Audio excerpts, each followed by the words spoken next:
నిన్న చేసిన వీడియోలో బీటెక్ చదివే ఛాన్స్ నాకు మళ్ళీ వస్తే నేను ఏదైనా ఒక ప్రోగ్రామింగ్ లాంగ్వేజ్ ఫస్ట్ ఇయర్ లో స్టార్ట్ చేస్తా అని చెప్పిన. ఏదైనా ఒక ప్రోగ్రామింగ్ లాంగ్వేజ్ అంటే పైథానా జావా ఏది నేర్చుకోవాలి? ఈ క్వశ్చన్ ఎవరైతే ఐటీ ఫీల్డ్ లోకి రావాలనుకుంటున్నారో వాళ్ళలో ఫస్ట్ వచ్చే డౌట్ ఇది. జావా ఆర్ పైథాన్ రెండింటికి దాని యొక్క equal advantages and unique benefits ఉంటాయి.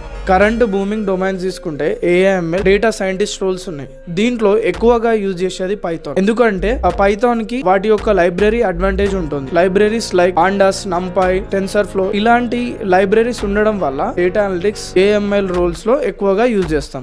జావా యొక్క ప్రత్యేకత ఏంటి దాని గురించి డిస్కస్ చేద్దాం. ఎంటర్ప్రైజెస్ లెవెల్లో అప్లికేషన్స్ బిల్డ్ చేయొచ్చు. ఎంటర్ప్రైజెస్ లెవెల్ అంటే పెద్ద ఆర్గనైజేషన్ సాఫ్ట్వేర్ సిస్టమ్స్ ఈ జావా త్రూ బిల్డ్ అవుతుంది. ఎగ్జాంపుల్ గా తీసుకుంటే insurance, finance sector, banks, government software ఇలాంటి పెద్ద అప్లికేషన్స్ జావా త్రూ బిల్డ్ అవుతుంది. ఎందుకు అనంటే స్టేబుల్, సెక్యూర్, ఫాస్ట్. జావా నేర్చుకుంటే Java developers, micro services, back end developer ఇలాంటి మంచి రోల్స్ ఉంటాయి. నేర్చుకోవాలి అనే కన్ఫ్యూజన్ కంటే ఫస్ట్ మీరు ఏ డొమైన్ చూస్ చేద్దాం మీరు ఏఎంఎల్ పోదాం అనుకుంటారో or Java back end or micro service దేనికి వెళ్దాం అనుకుంటారో డిసైడ్ అవ్వండి.